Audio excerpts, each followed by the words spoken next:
welcome everybody to the Gold Institute for International Strategy's webinar series, The Need to Rethink Grand Strategy. I'm Ellie Gold, the president of the Gold Institute. During his time in Congress, one of our distinguished fellows, Bob McEwen, while serving on the Intelligence Committee, sponsored the National Strategy Act, which is the first time in U.S. history that all of the State Department, diplomatic corps, and military had to sit down together and put together a national strategy. The act requires that there be this national strategy presented to the president annually. Over the years, a group within government, as well as a few of us outside, have come to the realization that there's been a breakdown of national strategy. This is something that Adam and I have been talking about and working on for several years now. We've been discussing this. And during the course of this week, we'll hear from three Gold Institute fellows who throughout their careers have been involved in the creation of Western grand strategy, and possibly more importantly, been at the forefront of identifying issues when things may have broken down. Today, I'm pleased to present Adam Lovinger and proud to have him as a Gold Institute for International Strategy's VP of Strategic Affairs. And his topic is going to be framing grand strategy. By the way, for anybody, if you haven't done so already, I do encourage you to go visit the Gold Institute's website, goldiis.org. But anyway, since 2006, Adam Lovinger has served as a strategist in the Pentagon's Office of Net Assessment, where he provided direct support on long-term strategy to the Secretary of Defense. For the first 4 months of the Trump administration, Adam served as a senior director for strategic assessments in the National Security Council. Before the Trump administration, the Strategic Assessment Directorate had not existed at the NSC since 1973. Working from within the Office of the Secretary of Defense between 2006 and 2017, Adam conducted diagnostic analyses highlighting emerging strategic problems and opportunities confronting the department's leadership and identifying strategic management issues relating to long-term military competition between the U.S. and her competitors. Between November of 2014 and May of 2017, Adam led the first and only sustained government-to-government collaborative net assessment partnership with a foreign country. In January of 2017, in a letter to the Indian Defense Minister, the U.S. Secretary of Defense recognized Adam's pioneering U.S.-India Collaborative Net Assessment Partnership as a critical component of the U.S.-India Strategic Partnership in support of the President's recognition of India as a major defense partner. He holds a Bachelor's of Arts from the University of Pennsylvania, Master's of International Affairs from Columbia, and a Juris Doctorate from the Georgetown University Law Center. With that, Adam, I turn it over to you. Well, Ellie, thank you so much. And it's an honor to be with both my distinguished colleagues and at the Gold Institute, as well as other participants. Grand strategy, military strategy is an issue very dear to my heart. So it's a pleasure, genuinely a pleasure to speak about this topic with you. Earlier in Ellie's introduction, he mentioned some congressional efforts to require the US government to conduct grand strategy or various strategies. I believe this is a well-intentioned desire, and I think it's important. those of you like myself who have read, for example, the national security strategy or the U.S. government's various military strategies will see that these documents are not genuinely strategies, but they're more they identify some strategic objectives, which is I believe important to get those on record. And they discuss a worldview or a sort of the lay of the land for where America sits in its competition. These, however, are not real strategies. And in some respects, it's a bit of a not really a trick, I would say, but they're produced for some motivation that I don't quite fully understand, but what I can tell you is this. When I was brought into the National Security Council, I was tasked by General Flynn about 6 months prior to begin looking at examples of successful US grand strategy. And what is so interesting about that, because this was going to serve as the architecture for what we were doing at the NSC, what is quite interesting about that is that US grand strategy has only been successful in the past when it was secret. And we went through various examples. And so the only reason I say this is that grand strategy is not something you do openly. It is not something that you do by committee. It's not something that you have Congress involved in. It is not something you even conduct using what is called the interagency process. And this is something this is inside information that many people, including national security advisors that I've encountered, unfortunately, did not even know. There is a sense, there is a conventional wisdom that strategy can be conducted by inviting in all the various sort of appointees from the State Department and the CIA and the Treasury and the Defense Department. They all come to the NSC, and there's these various sort of committees that meet, and then they talk about what they want to do and how they want to do it. This has never produced strategy successfully, ever. And that's the irony. You look at the history, and we don't have to go into all that because some of it actually gets more sensitive than I can talk about publicly, but it's something to keep in mind that the only successful US strategies have been secret, conducted by a very small group of people, and not involving their interagency. So anyhow, I just wanted to, I wasn't planning on discussing that, Ellie, but you did mention this congressional effort, so I wanted to contextualize it. So grand strategy, it's a term that I like, but I think gets misused. My sense of grand strategy is very simple. And that is that in the American context, or the context of Great Britain or some other great power, what it means is, how does one leverage all of one's levers of power to achieve one's strategic objective? I think that that's pretty much about what it is. And what you'll see by that is that it's not just about one discipline. It's not just about the military. It's not just about the economy. It's not just about one's technology policy. It's about everything.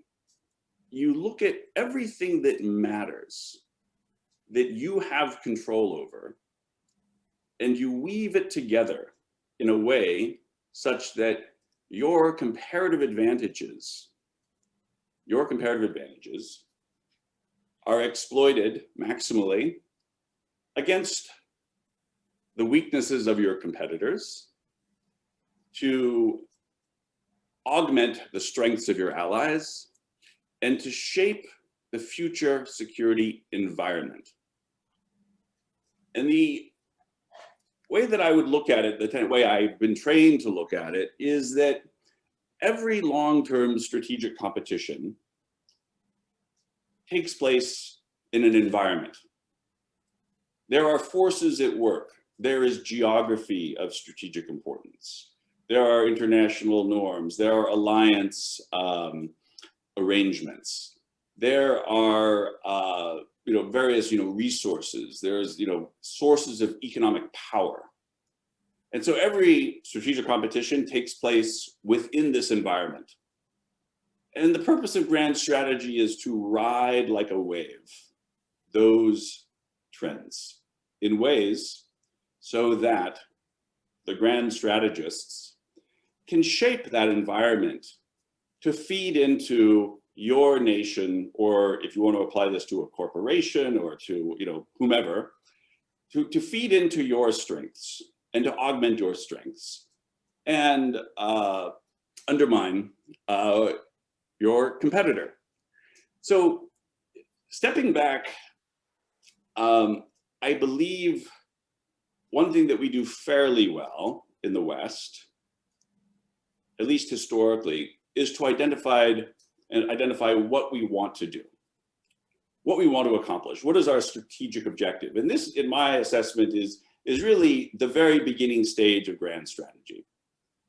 And the United States, largely built upon a British imperial assumption, which I believe still holds to this day, is that we do want to create a global order that is conducive to our values.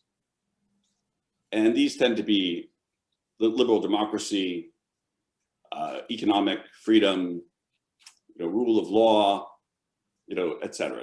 These are classical liberal notions. We're quite good at this. However, historically at least, we've been not so good at achieving those. And the reason why, I believe, has to do with missing out on what must come, in my estimation, before grand strategy. And that's to the point of the name of this lecture, Framing Grand Strategy.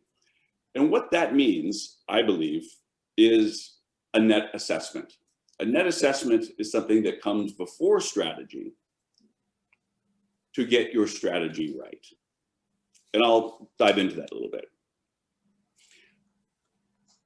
I'll read to you a definition by one of my longtime mentors, Dr. Tom Earhart. He's a two-time US Air Force military advisor to my boss, Andy Marshall, and a scholar. He knows net assessment very well. Here is his definition of net assessment, which I think is instructive. Net assessment not only considers both competitors, that is the net in net assessment, although it can consider multiple competitors, but also their interactions at various levels, such as strategic motivations, economic growth, doctrine, operational experience, organizational and strategic culture, technological sophistication, and the capability and capacity of key forces. The importance of diagnostic net assessment lies in its multidisciplinary, compensatory approach to strategic analysis, which requires the integration of classic strategic thinking with references to economic methods, historical exploration, organizational behavior, business literature, cultural anthropology, and technological forecasting. I realize that is a mouthful, but the key point here is that unpacking this definition, which I happen to like quite a bit, gives you a sense of this is a tool to take into consideration everything that matters. Everything that matters in the course of crafting grand strategy to win. My definition of victory, and I believe this is the definition of victory for the West, is that the purpose of net assessment to inform grand strategy, the purpose of grand strategy as crafted and executed by Western liberal states is primacy, achieving primacy. And it's not primacy because we seek to crush others. It is primacy so that we can shape, well, let's say this, we can create and then shape the rules of the game long term. The rules of the game, it's the liberal global order. This is our objective. What is important to consider that is often missed is what is the essential characteristic of strategy, and that is competition. One must assume, if one is to take any strategy seriously, if one is to conduct strategy, you have to assume you are in a long-term strategic competition. This is not about playing games, we are competing. And it's not we're competing against everybody, we're supporting our allies, we're supporting our values, we are supporting our interests.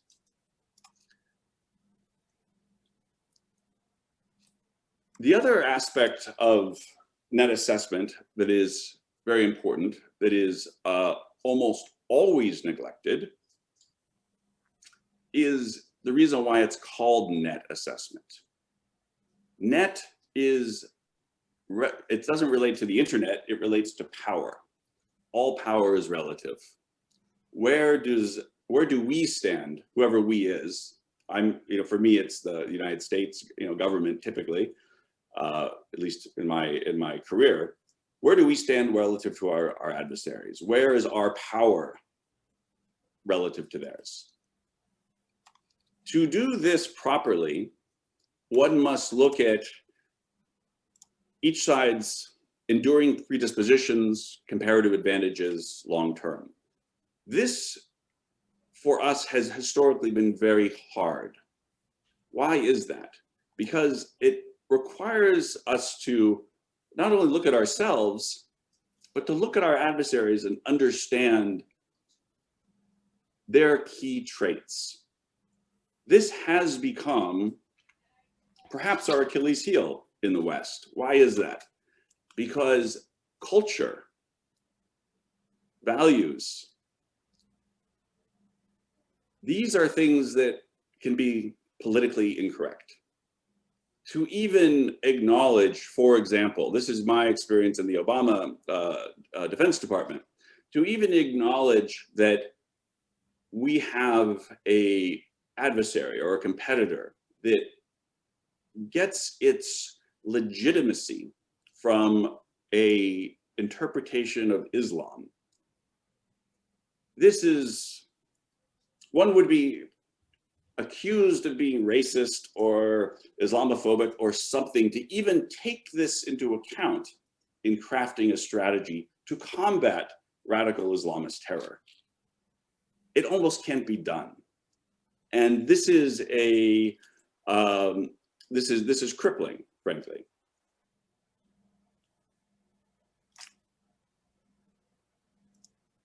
The purpose of, let me give you a little bit of a sort of historical context about why I believe taking net assessment is so important. Net assessment was really, birthed in what I would say is a cauldron of defeat. In 1971, Henry Kissinger brought Andrew Marshall from the Rand Corporation to the NSC to understand, to assess, why is it that we were losing? Why were we losing? We were losing in Vietnam.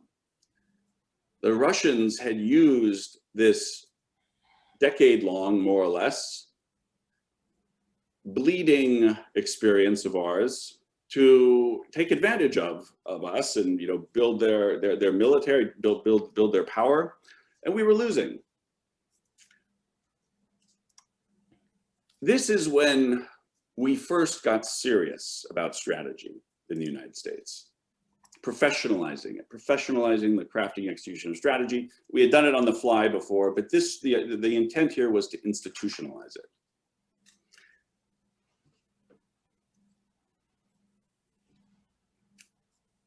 Through sort of an accident of history, in 1973, James Schlesinger then took Andy Marshall, put him in the Pentagon, and genuinely for the next, essentially until 2015, when Obama fired Andy Marshall, he was the longest serving political appointee in US history.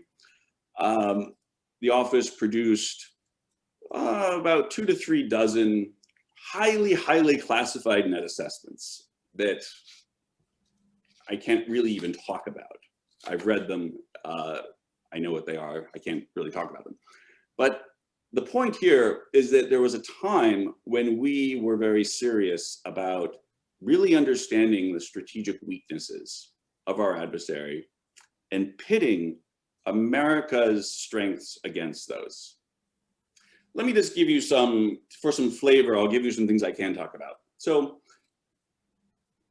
returning to the importance of culture, there was an early recognition that Joseph Stalin, held this inordinate fear of strategic bombing. He had seen the devastation of European cities and the Empire of Japan through strategic bombing. This created a political culture in the Soviet Union, a political culture that was focused on trying to defend against attack from the air. Upon assessing this, upon recognizing this was an enduring trait of our competitor, decisions were made to exploit that fear. Because as Thucydides reminds us, fear is perhaps the most powerful catalyst for political behavior.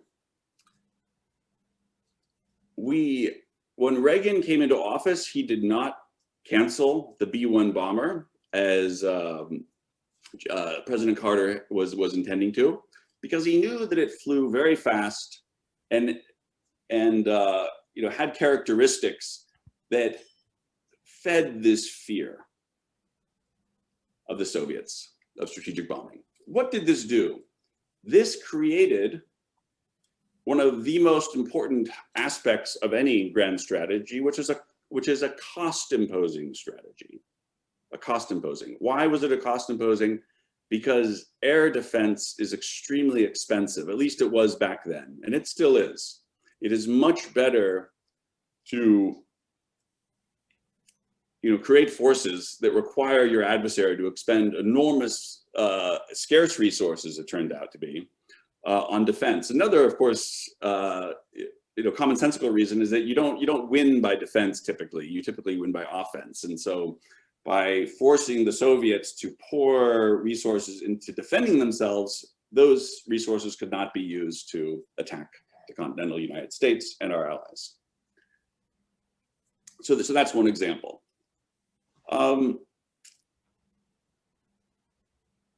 Over time, tragically, the US has lost our ability to really take the enduring predispositions of our competitors, or even look at ourselves and genuinely do a very sort of ruthless assessment of where our strengths and weaknesses are. I will turn to questions in a minute, but I'll just give one quick interesting anecdote that I'm currently writing about. So before Andy Marshall was fired in 2015, he had given me the task, and this was generally written down, to professionalize the crafting and execution of national security strategy from the Office of the Secretary of Defense. This was the task he gave me. He was leaving. He had, in my estimation, he'd been rather beaten down by the Obama administration. That assessment is so politically incorrect.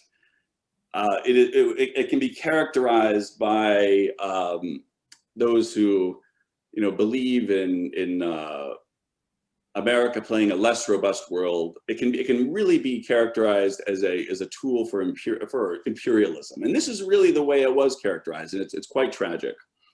I know Her Majesty's government in Great Britain has set up a new office of net assessment.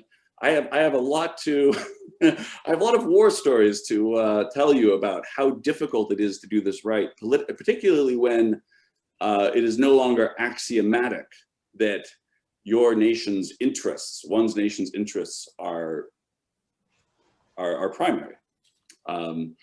So at the time that Andy Marshall was leaving, he gave me this sort of last assignment. By that point, his successor was an Obama appointee who was genuinely put in this office to make sure that the US could not do net assessments anymore. And it was the reason why I am very happy to be at the Gold Institute and doing other things, but I'm not in government, is that in the course of attempting to get America back on track to do, I would call it, grand strategy properly, I encountered a force inside the Pentagon that really sought to essentially get rid of that capacity. This reached a rather interesting denouement when General Flynn, who knew precisely what I was tasked to do and highly supported it, brought me to the NSC to do that around the time that that the Obama administration was really seeking to consolidate its gains inside the Pentagon to prevent the US from really having this capacity. So anyhow, that's I had this inside experience for how difficult this is. It's quite a task. The stakes, I believe, are very high, and it's quite a remarkable series. And forgive me for those of you, I've told this before, in the Washington Post in December 2019, which was really sort of a tour de force series of, I would say, on the level of the Pentagon Papers, that recounted how the United States had done once again what we had done in the Vietnam War, which was we had entered a long-term conflict with an adversary that we did not understand. We did not understand even what type of conflict we were fighting. We did not have a clear sense of what victory looked like.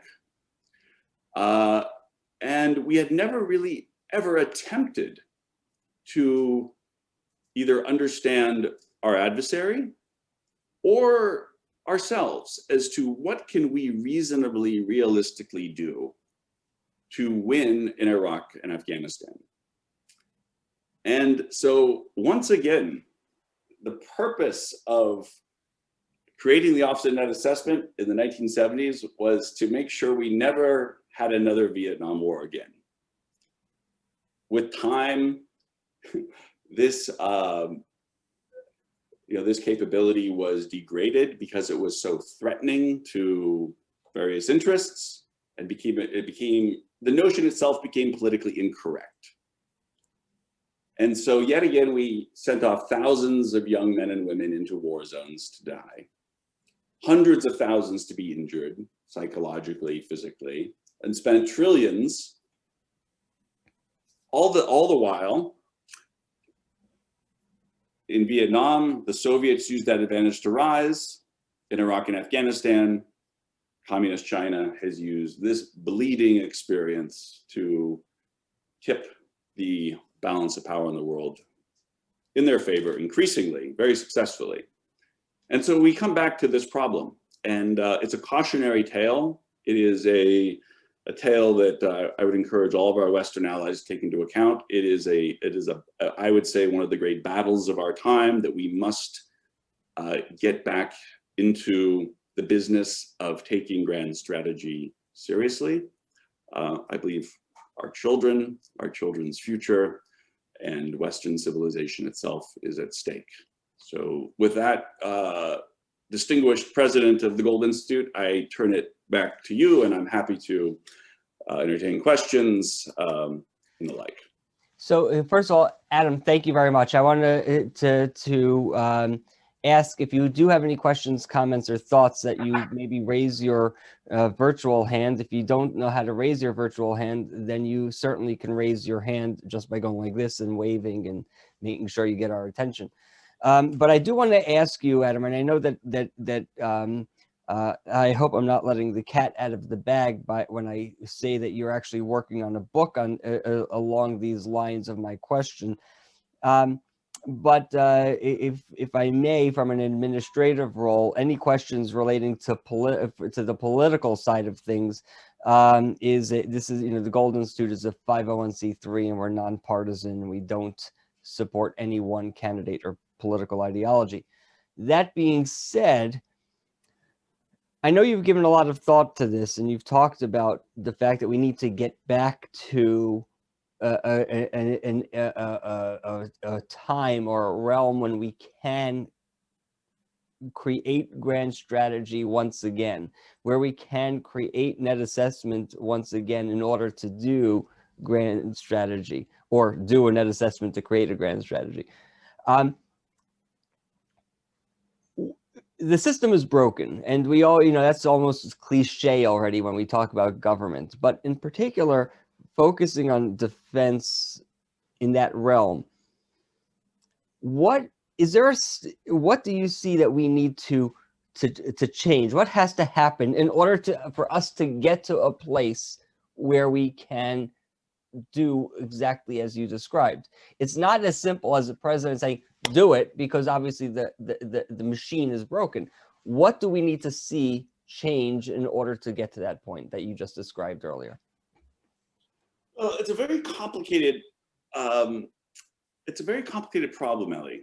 And let me just tell you what I know from personal experience. So once I tried, I was, so, the Office of Net Assessment, it is the highest strategy office in the Pentagon. And I was brought over to, to be senior director for strategic assessments, to really, for the Trump administration, to get us back on track, to do strategy, grand strategy at the highest level. This was my job. And a little bit before I left, there was actually a directive that had been signed that every strategic initiative in the National Security Council would go through the Strategic Assessments Office to make sure that it all fit together, that it all worked, and that it was all designed to promote primacy of American interests, liberal democracy, our allies, and to shape the competition with totalitarian regimes that we were confronting all over the world,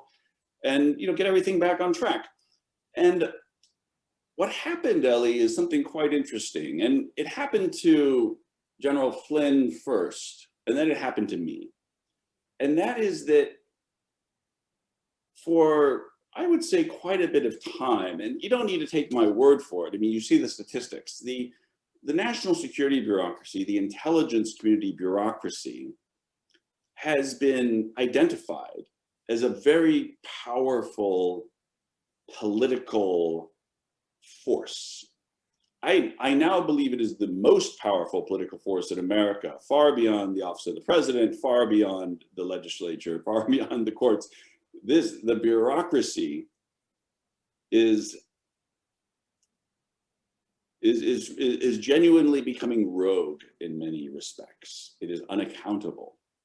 Let me just tell you my experience. So, and the evidence bears all this out. Once I identified that that our system was broke, and I worked within the bureaucracy to try to fix it, lies were generated about me. Absolutely, flagrant lies, for which we have evidence that they're false. But then I was put into a process called administrative due process by the, administrative agency in the Pentagon, and the facts and the law did not matter at all. There was even a lawyer who in discovery we got this, who said, in order to prevent this from looking like a go forth and find an excuse to fire Adam Lovinger investigation, we need to do XXX. So it's like, in order to hide that we're just trying to get rid of of this person who's trying to fix the system, you know, we need to, here's how you hide it, is what this lawyer was advising these people to do. So the system is not accountable, Ellie. One cannot, the founders of the United States, when they created our constitutional order, they assumed that their heirs would believe that the facts in the law mattered. In what is called administrative due process, the facts in the law are irrelevant. And if the facts in the law don't matter, you can't really fix the system because you don't even have the tools to fix it. And that sounds a little bit conspiratorial, it sounds far-fetched, etc. Wait for the book. The evidence is there, it's government evidence. It is appalling what happens.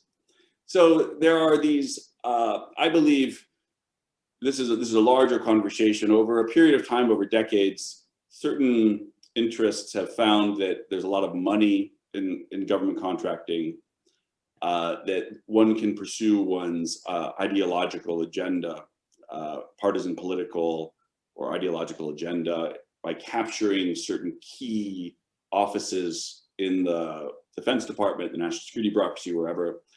And that this is, this is sort of a Gramscian strategy. This is not something new. It's been going on. The way to do this has been, identified 100 years ago, and it's now really sort of, I believe, reaching breaking point, is my opinion.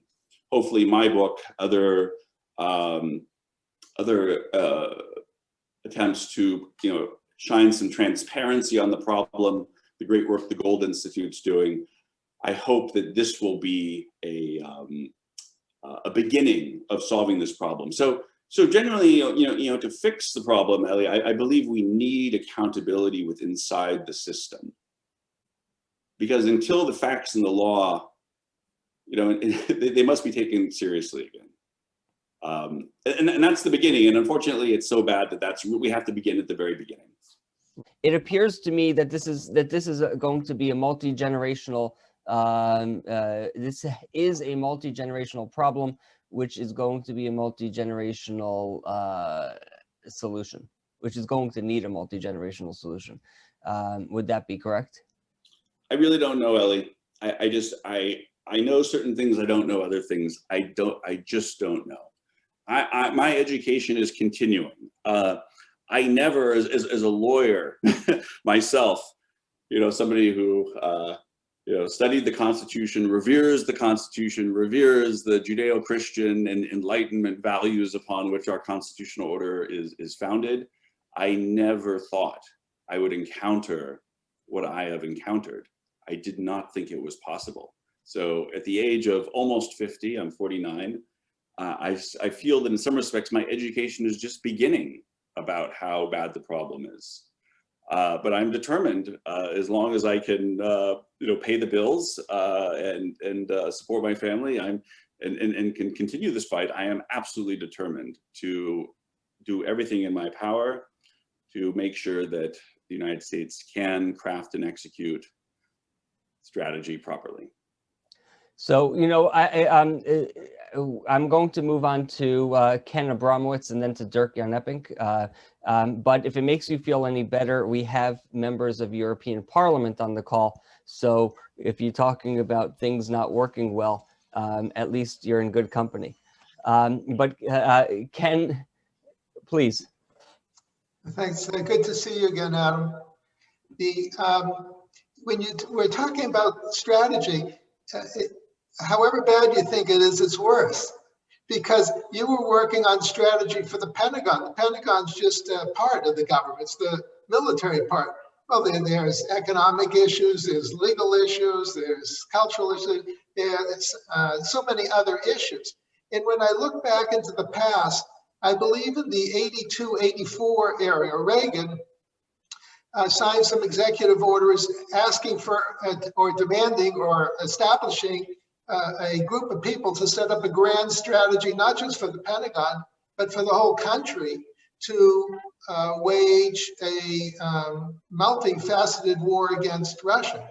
So my question to you is, if President Trump had understood that, and he signed the equivalent executive orders to perhaps go after China or Iran or the Muslim Brotherhood, what would have happened? I mean, would the people just laughed and say, you know, I can't believe we have an order to save America from all of its different enemies? Is the system so broken that even if Trump had done that, there would be no one to execute the strategy, either in the Pentagon or in the whole government?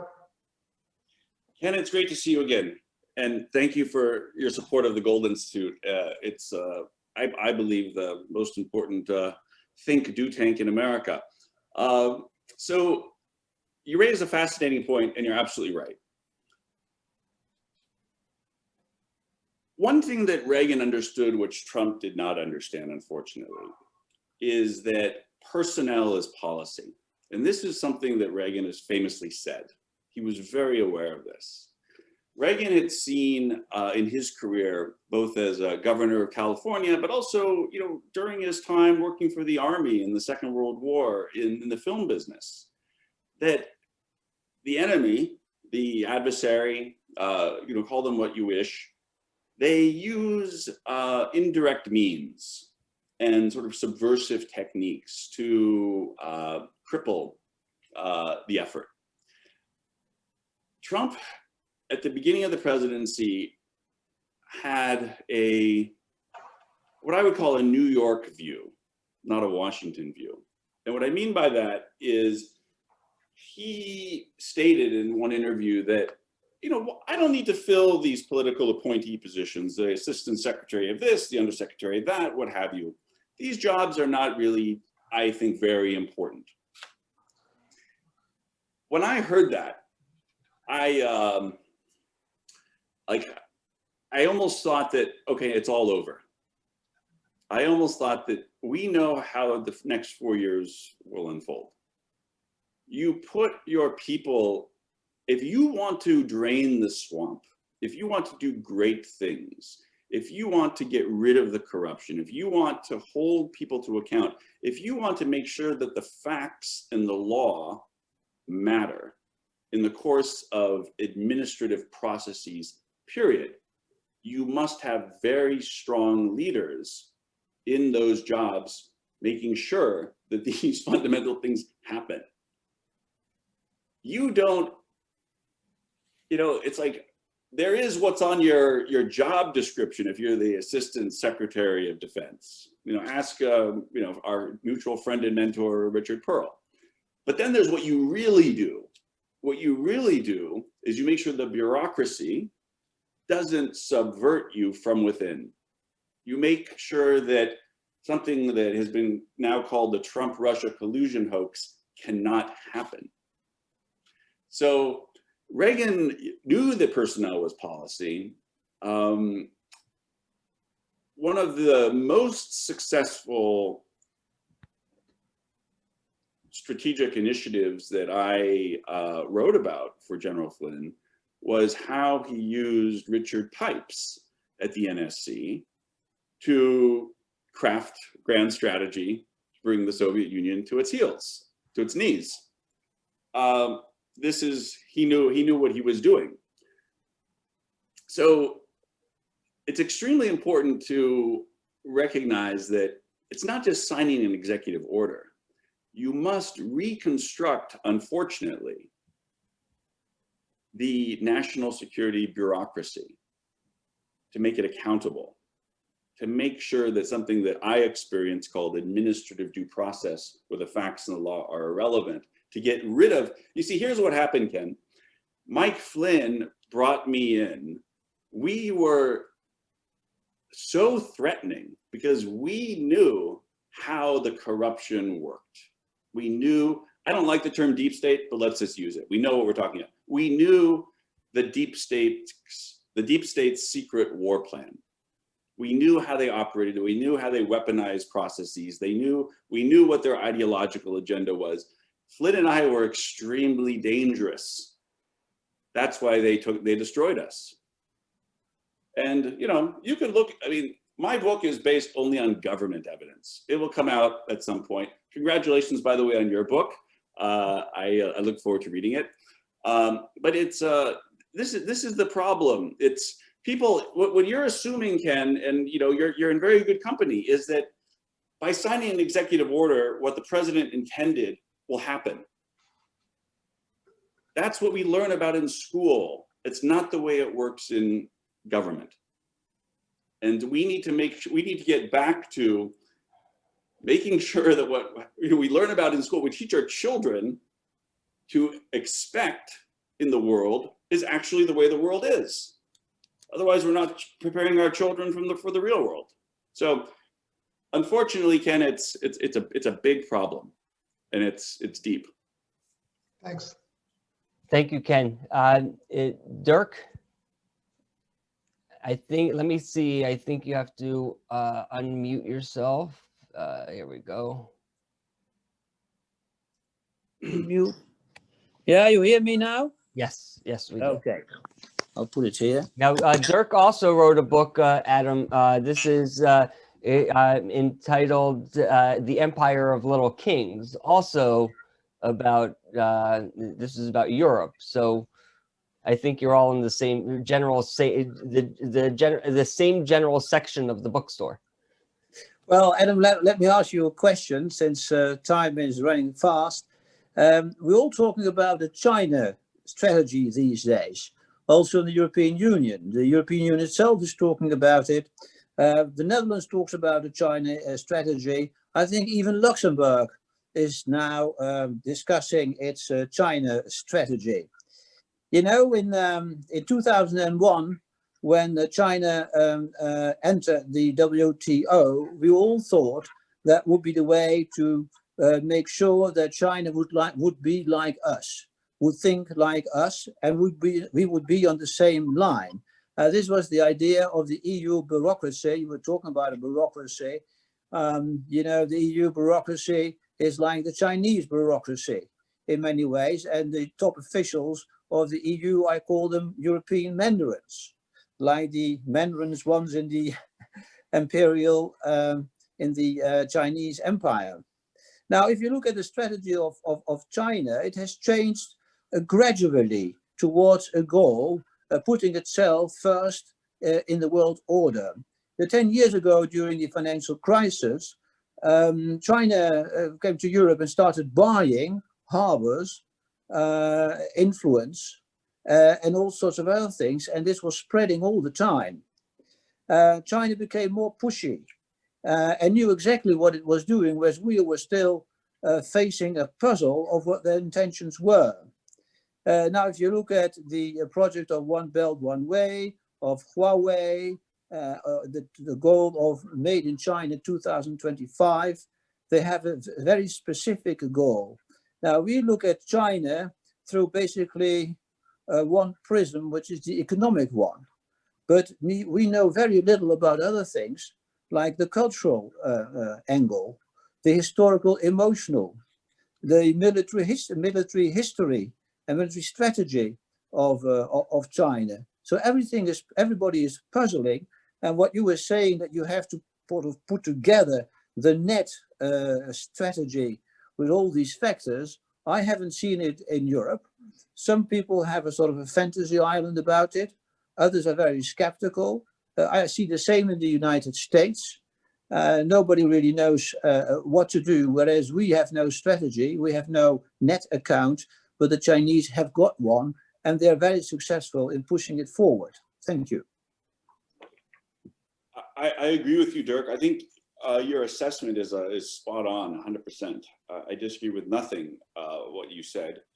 The Chinese have done to us what we have not done well enough to them, which is that they really understand how to divide and conquer the West from within, America from within, the Netherlands from within, Great Britain from within. They know how to do this. They're very, very good at it. I personally believe, and I've seen it firsthand, that a lot of those of us in the West, we live with a knot in our gut that our societies are so divided these days. Part of that division is what the Chinese have done. They have done this to us. The Russians have done this to us. Tragically, Dirk, we now have evidence. It's declassified. It's declassified. The Director of National Intelligence declassified that in 2016, early 2016, the Hillary Clinton campaign sought to propagate a narrative that candidate Trump was collaborating with Russia. And of course, you know, when you have political candidates triangulating with an adversary to the United States in political contests, when the bar has come so low in terms of basic decency that this sort of thing would happen. Or another example, in the lead up to the 2012 election, President Obama was caught on tape with Russian President Medvedev. And Obama was saying to Medvedev, well, you know, give me some room now and I will reward you with flexibility after the election. And this is caught on tape on what's called the hot mic. And then you hear Medvedev say, I will let Vladimir know, Vladimir Putin. This is, I mean, that's like, when you're using an adversary, injecting them into your political, you know, our political process is supposed to be virtuous. It's not that the founders, based upon Enlightenment principles, thought men were virtuous and women. They assumed the opposite, but they at least did not assume that you would have these secret deals done with one's adversary. Once you start bringing your adversary into what should be a refiner's fire of public and civic debate, and you allow Chinese cyber infiltration to happen, once this starts happening, once this is invited into the home, into your country, it is no wonder we have the divisions we have. And in Beijing and in Moscow and in Tehran, they are laughing themselves to the bank, knowing that we're eating ourselves up. And they're just sort of, you know, sprinkling the fuel on the fire. So this is a problem. This is a tremendous problem we have. And I blame a lot of these divisions on this sort of infiltration. And we need to be more concerned now than we were in the Cold War, because what the Chinese have that the Soviets didn't. The Soviets were very good at, you know, internal infiltration and subversion and sabotage, etc. But the Chinese have a lot of money that the Soviets didn't have. They have ways of creating systemic honeypots to lure entire industries into their grasp. And they're so good at this, Dirk. They're so good. We are so bad. We have a hard time even understanding it, number one. And number two, we don't even know where to begin to counter it. So we need to, I believe it's at a crisis level now.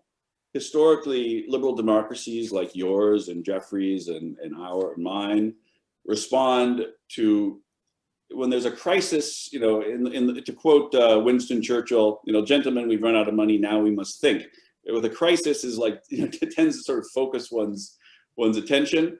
I hope to God that we can focus our attention fast enough, and that once we get focused, we have the resources to fight back, and that we're organized enough to marshal these resources, because I really fear that we very well may not. Okay, thank you. It's the next question, if there are, or comments. Hey, Ellie, this is Ernie. Ernie. Yeah, I've got a comment. Sure. And it kind of gets back to Ken's question earlier. Mute.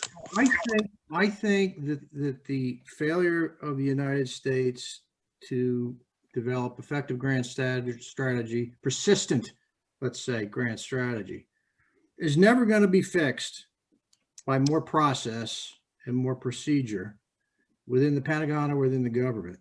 I mean, it's not a failure of process. We got plenty of process in and around the Pentagon. We have plenty of process in and around Capitol Hill. Where we are failing on grand strategy, and grand strategy is really even beyond that, is at the level of national will, because in war, as we know, the object is to impose our will on others. And each president's solemn and supreme duty is to help the rest of us understand what is in our vital national interest and why, and this is more important, why is it is in our supreme interest to secure that. So, you know, amongst Western democracies and alliances, amongst Western democracies, the center of gravity for any large scale endeavor, and in particular war or conflict, all right, is domestic support. Amongst Western alliances, actually any alliance, right? It's the center of gravity there is a community of interest. In countries that are experiencing domestic strife, I would say the center of gravity is likely the regime. You know, in small countries that rely on larger ones, let's say Syria, for example, the center of gravity there, you know, those things that will define success or failure, the center of gravity there is really very likely the army of the patron state. You know, we can go on and on and on, but until we get to this level where we can again summon the domestic support behind any national objective, I think our grand strategies will largely be nice documents we put together, they get on a shelf, and then they gather dust. This is a contest of human will at its highest level, and it's therefore nonlinear and unpredictable. And I'm going to talk a little bit about some of this on Wednesday. But I really do believe we've got to start there. We've got to start at that highest of levels and be absolutely clear about what our vital national interests are, have these debates, not apologize for it, and